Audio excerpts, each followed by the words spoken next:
So here we go. Wake up, sleepy Jean. Know what? I've been humming this This for is the last the song that's been in your. You have a day. song in your head every day. Daydream Believer by the Monkees, Davy Jones, the late Davy Jones. Hmm. And it was playing in episode 10 of Space Force with Steve Carell and company. We have watched 5 episodes now. It's quite good. It's It's okay. I find it I found it I thought it was going to be goofy, but it's a little bit it's touching, it's goofy in certain spots, and I find it I must say, very good. there was bittersweet moment when we met his dad. I will not tell people if they haven't watched it. I won't be a spoiler, but as usual, he was the best part of the Yeah. episode. Yeah. Ask him how his mother is. He was just, I But can't. Anyway. crawling under the house is the one that got Yeah. me. Yeah. Anyway, it's good. The third, I think the third episode was the best I've seen so Oh, it's far. slide into it. I'm into number 8 now out of 10, and but in my opinion, it is flawless in terms of production and cutting and production design and CGI and all the rest of it, and it has some very talented improv people in there. Anyway, enough about that. Are we recording We yet? are. We have started. We Okay. have started recording. Well, So, are you I can just have checking 20 minutes yourself in for someday. moles or something like that, or I beg pardon? just checking yourself for moles while you're looking at yourself in the No, camera? yeah. Well, Oh, they're okay. everywhere. So anyway, Um, Space Force on Netflix. I'll give Worth a it look. a B minus. I don't know. I disagree, but then again, everyone has their own taste. My stepdaughter loves it, as does my Hmm. stepson. So we're having a lot of fun swapping lines from the show. Anyway, one quick little bit before we get to our guest, Robert N. Wilkins, who is an historian and author. I noticed this come up um, yesterday or early this morning.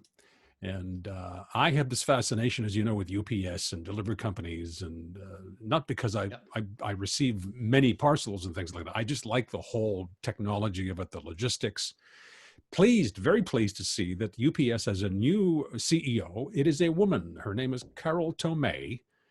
She used to work for Home Depot, and she retired from there. She's about my age too, so I was pleased to see that as well. Mature persons taking on these jobs. Now, I would disregard this headline. This is from a business publication in Atlanta. Here's how much UPS will pay the new CEO. That's not a sexist approach. It's simply information as to how she will be remunerated. But she's taking on a rather tough job now. And Well, you that not actually doesn't look like a lot of money to me. I it's mean, not a maybe to whole sell pile of like money, a, but it's pretty well what UPS has been paying its CEOs up until now. She was making much more money at Home Depot. I would But imagine. I think she took this on. And again, I can't speak for her. I'm just pleased to see that it is a her and a person of experience is taking on this job at a very difficult time. BNN Bloomberg has a piece, if you're interested, about how she's walking into a bit of a quagmire now where Amazon is taking on a bigger share of the delivery business. They're going to be operating some 200 aircraft of their own sometime by this time next year, apparently. And of course, the pandemic is affecting things. UPS is still, I received a shipment last week that took a month to arrive.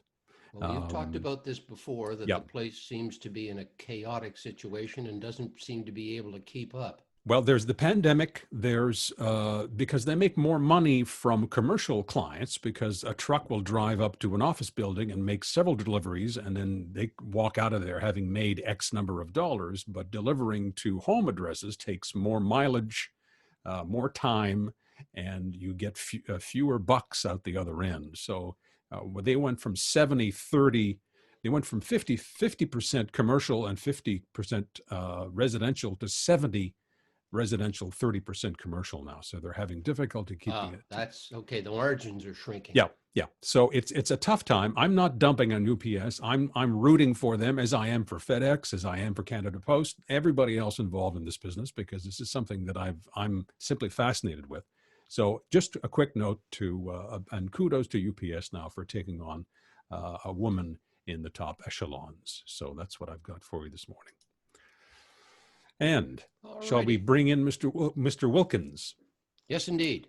He is not there. I'm afraid he has disconnected. So perhaps you can set up whom he is, and then I will wait for him to see if we can get him All back right. online here. Robert N. Wilkins is a historian and taught high school for years and years and years. He's about our age.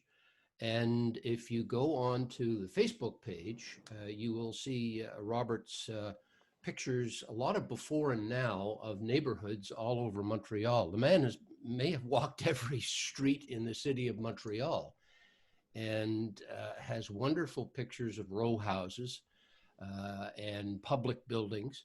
Okay, I think he's joining us now. Let's see if we can good. get him on. There he is. Good morning, Robert. Just a sec, Robert. We're just waiting for the audio to come on. Connect.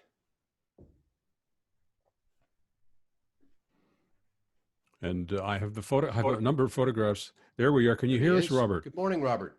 I can. Good morning to both. Excellent. Thank you. Welcome, Robert, and thank you for giving us of your time this morning. David, please continue. Well, I was just mentioning, Robert, that you may have walked every street of the city. Every time I go onto Facebook, Montreal, then and now, I see these wonderful before and after photographs. You might want to describe what your peripatetic life is like to a certain extent. In December of 1974, I bought myself my first 35 millimeter camera, and I lived for a while on Mountain Street, and then I moved to the Centre Sud, and I lived there for about 13 years. That's why a lot of the images are from the east end of the city. And during the Olympics, I remember walking through the streets of Montreal and very intentionally taking photographs of various intersections. And I'm beginning to look through them now as time passes, and I'm trying to share them with as many people who find them as interesting as I do. What is your background, Robert? Are you teacher, author, historian by profession? I was a high school teacher for 35 years in Montreal. I was a history teacher initially. Later, I became an English teacher. And but I've always been a local historian. I've always loved the history of Montreal. And so I put those two books together, Montreal 1909 and the most recent one, The Recorder's Court 1906. They're not academic studies. There's no pretense that they are. They are for people who enjoy the local history of the city of Montreal. And were you born here? Were you born in Montreal? I was born in Verdun. Verdun. Followed my parents to Saint Laurent, followed them to Chambéry. They had a lovely bungalow after a long struggle in their life to have the money to buy a new bungalow. And no sooner had they purchased a new bungalow when I moved down to the Centre Sud into a place that wasn't quite so attractive, and I don't think they could quite figure it out. But that's it attracted you, obviously, Robert.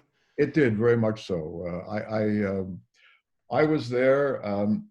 I moved there in 1975. I must say my French at the time was quite limited, but the area was 99.9%. I must have been the only non-francophone in the neighborhood. It was 100% Québécois. So I very quickly learned French. And I very quickly made many friends in the community. And I was there in a very difficult time, the first referendum in May of 1980. And all of my friends were all in their late 20s, early 30s, and I knew they were all voting yes. And they were always discreet enough never to ask me how I was going to vote. So I never told them. That is actually a Quebecois tradition. In a well, way. No, wait a minute. Wait a minute. You are a Quebecois, Robert. You were born here.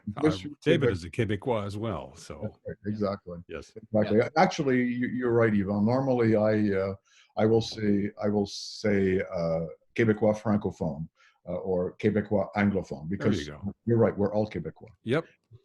I wasn't born here, but I chose to live here, so I consider myself a Quebecois. I pay taxes here too, by the way. I don't know if that's the other indicator. If you're paying taxes, or you're a Quebecois. What an honor! In taking all those pictures, well, Robert, you must have known myriad changes in neighborhoods in 30 years. I mean, we all know the Van Horn Mansion and those debates and things like that. The loss of the patrimoine, if you will. Your pictures often show some renovations are better than others in keeping the heritage of the city of Montreal. Yes, there was one entry recently on Facebook where I showed a building on the south side of the bottom of St. Andre Street that was taken, I think, in 1976, 77. It was, and I contrasted it with a photo that I took today or most recently, and a magnificent renovation, absolutely magnificent. And that was contrasted with one I posted about a week ago of a building that was destroyed by fire on St. Hubert Street. And the renovation of the structure ended up being in very, very bad taste that people were appalled by. And unfortunately, right now it's a one-star hotel.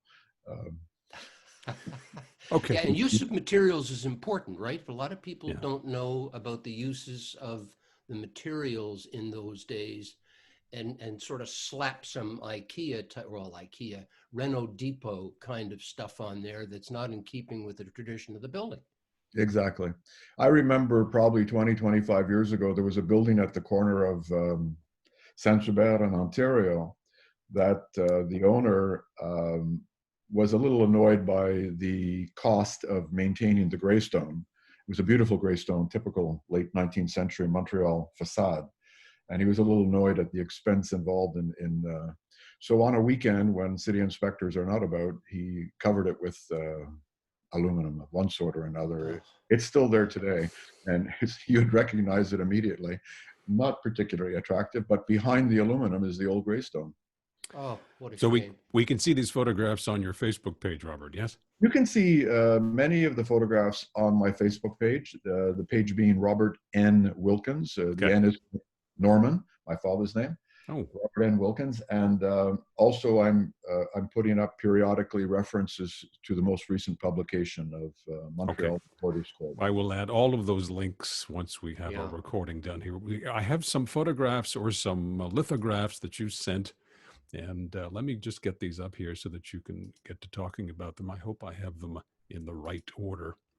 I know we have a romantic feeling, Robert, about Montreal in 1906 and 1909, but fires were a real problem. I mean, we talk about these lovely buildings, but fires were a great problem in many North American cities in the first century or decade of the last century. Yes, indeed. And of course, they didn't have the fire equipment that we have today, nor quite often they didn't have the water pressure that we have today, particularly for the upper parts of the town. When you get up, there was a fire, I forget the year exactly, it was during the Edwardian period, a home that stood where is today the Montreal General Hospital, and 3 children were killed in the fire. The firemen just could not get water up to The place burned to the up ground. to the site of the fire. So We're- fortunately, we don't have that problem today. The image you're looking at is the Montreal City Hall, which was the original one. With the which Union Jacks. That's right. That's how old the photo is. 18 started in 1872 and it was completed in 1878. And the Recorder's Court was on the main floor. The Recorder's Court, first of all, it must be pointed out, is today the municipal court. There are a fair number of people who don't know that. And the Recorder's Court held that name until 1952, the Cour du Recorder de Montréal, municipal court. The municipal court was on the Recorder's Court was on the main floor of the 1878 building, in the northeast corner, overlooking the Champ de Mars. So it's in the back of the building that we're looking at right now. It's in that And beautiful French style, isn't it? It is, yes. And this is the book, the most recent publication of yours has to do with that Recorder's Court, yes? That's right. That's right. Okay. Yeah, and specifically the year 1906. I chose that year because it's a hobby essentially. This type of research, I frequently will come upon the names of individuals who kind of interest me for whatever reason, and I'll look at the Canadian census for 1901 and the Canadian census for 1911 to see where this particular individual, if this particular individual actually shows up, and if they do, where they were living in the city. One interesting story from the 1906 book is a gentleman chap who was in the Recorder's Court in 1906 for assault of one sort or another. I forget exactly the reason, if it was aggravated assault or common assault, but an assault of one sort or another. When I looked him up in 1911, he was in the St. Vincent de Paul Penitentiary. Yeah. time had caught up with him. And was it mostly the recorder's court? Would it be petty crime? Most of it was petty crime, yes. Most of it dealt with infractions against the city bylaws, which is basically what the municipal court deals with today, as I understand it. You were talking about fires earlier, and this shot is the city hall burned. March 1922. The recorder's court had already moved out of the building, along with the central police station. The central police station was in the building until 1914, and they moved. The municipal court moved to the building on Gosford Street, where it's still located today, and the police went elsewhere. But this fire took place in 1922. A lot of the documents I'm dealing with, and I think you'll be showing an image of one of them in a moment, I'm dealing with survived the fire. But occasionally when I would be opening them, they were documents very similar to a land title deed. They were folded. There's one right there. And it unfolds very neatly. What's absolutely fascinating about it for me is that when I was doing this research, I'm actually dealing with the original documents. I'm not dealing with digitized material, microfilm material. The City of Montreal, the archives of the City of Montreal just recently released these. And I asked Mr. Robert, who was the head archivist, I said, well, what were you going to do with them if you had not released them? He said, I don't know. He said, I think, they might have been destroyed or whatever. In any event, they released them. Occasionally, some of them show signs of water damage. And I think that might be from the fire. Well, not in this case here, because the fire was in 1922. This document dates from 1906. But in some cases, there were evidence of water damage. This chap here, Henry Jones, as you can see, he was caught in the streets of Montreal begging without a certificate. Begging without a certificate. Yeah. At that time, in order to beg, you had to have some kind of document from a religious figure, a priest, a minister, a rabbi, or whatever, and it had to be dated within the last 6 months of when you were seen to be begging. And it had to say that you were worthy of public alms and public consideration. Otherwise, you were guilty of an infraction that led you to the recorder's court.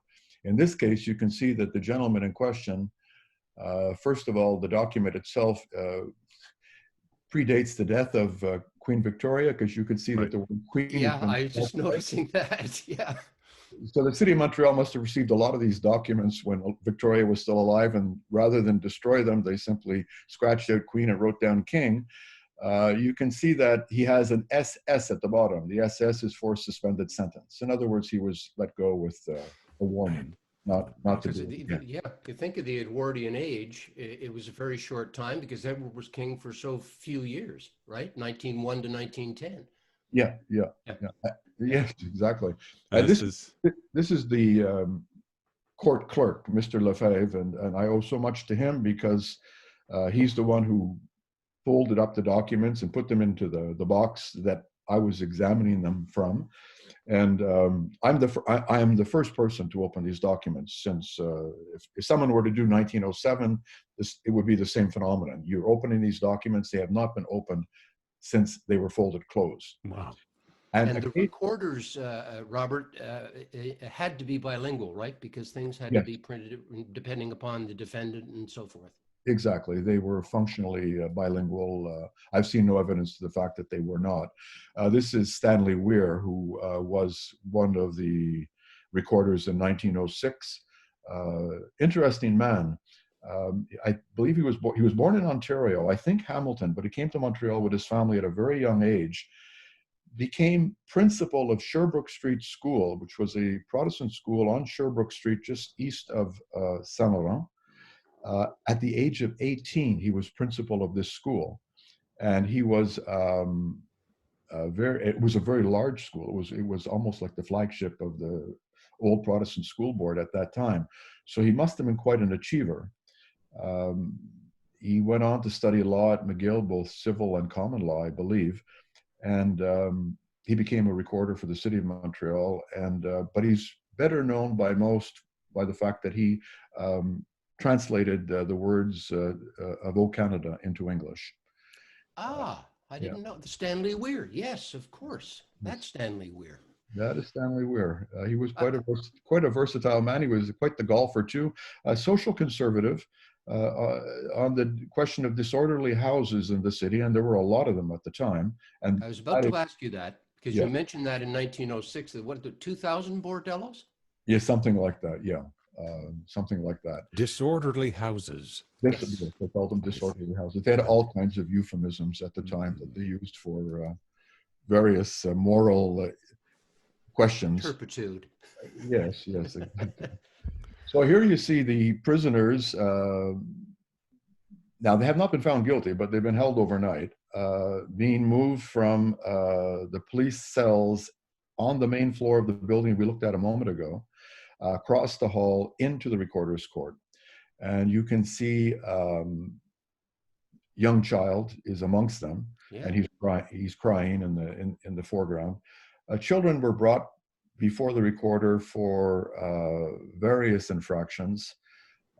Some of them were not that serious by today's standards. For example, tobogganing on the street, playing hockey on the street, playing baseball on the street, dropping firecrackers on the street. But on the other hand, some of the children really managed to get themselves into some pretty serious situations.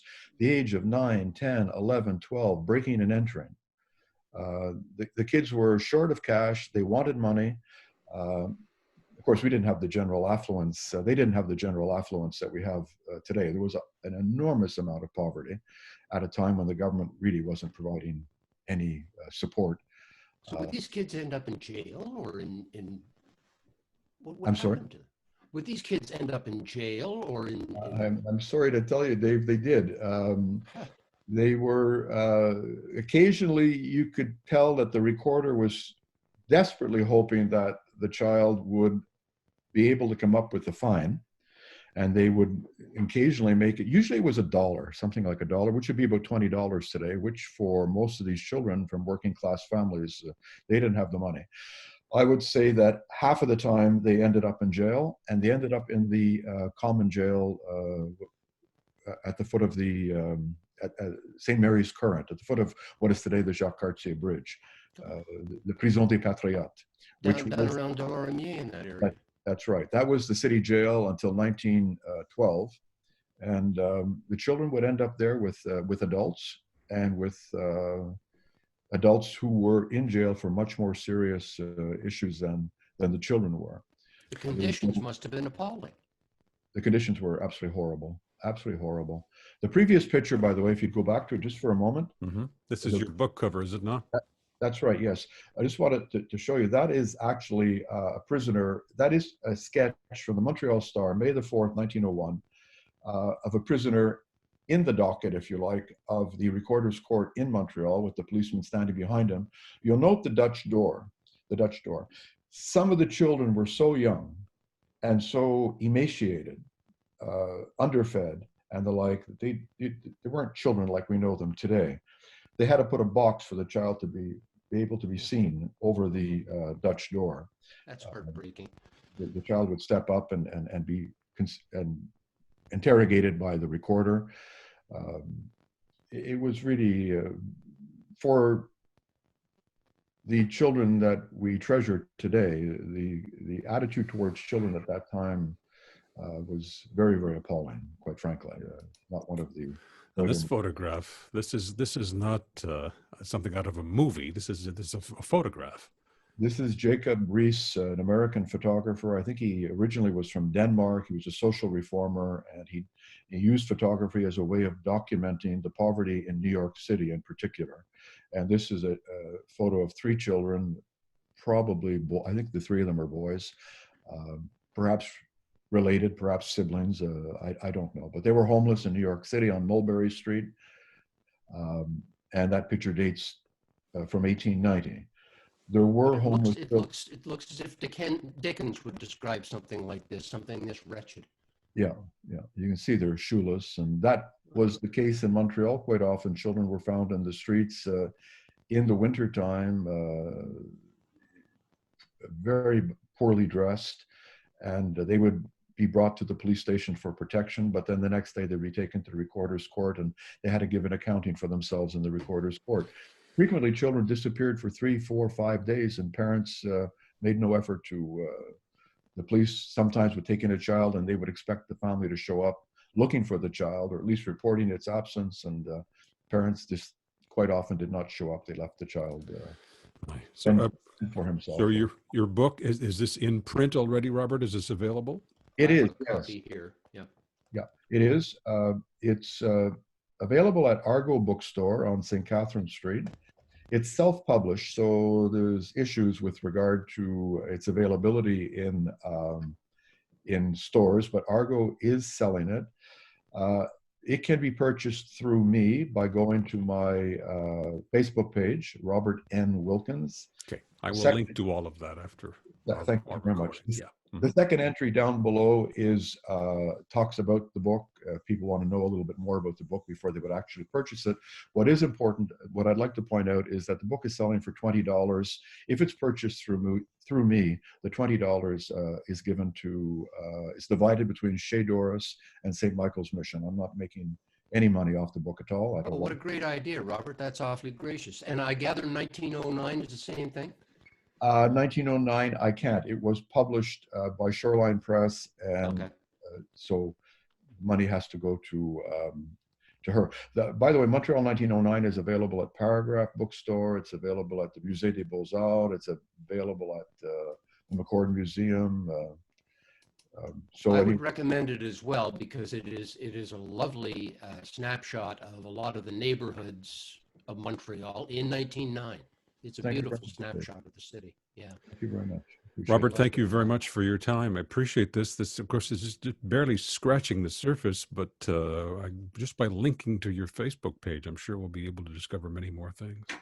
Fantastic. Keep the pictures coming, Robert. I don't know how much more you can get out during this coronavirus, but do keep taking the pictures. They're wonderful. I'm going to be doing that. Thank you so much to both of you. Thank you. Thank you very much, Robert.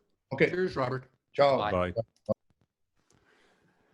Interesting. Have these rose-colored glasses look at our cities 120 years ago, and I've read about New York at the time. I've read about Toronto at the time, and Montreal, where they were dangerous cities. Were dangerous places, and they still are. Victorian, early Edward, yeah, and they still are. And you're looking at the death rates and kids, the infant mortality looking rate. at the inquiry in Quebec now over how kids in trouble are treated, and we could go on and on and on about the parallels. But that's very interesting. I thank you for introducing me to Mr. Wilkins, because I will be tapping into this material for sure.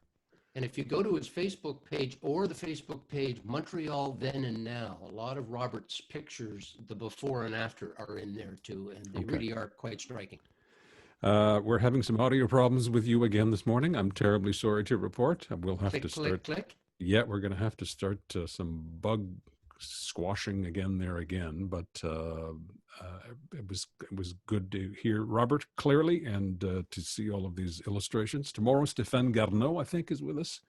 Yeah, we can talk about whether sports is going to, what it's going to be. Well, it's going to be changed. We could talk about TV and sports. CKIC, right? No, Stéphane Garneau is he not? Oh, Stéphane. Okay, Stéphane. I'm sorry, I'm a week ahead here. You're thinking of Roland Mayotte, who will be with us in a few Stéphane days. is the TV freak and he's a tech guy. You guys will have fun. Yes. So, all right. Well, let's do some debugging of some audio, and we will pick this up tomorrow. Thanks a million. Take it easy. Have a good day.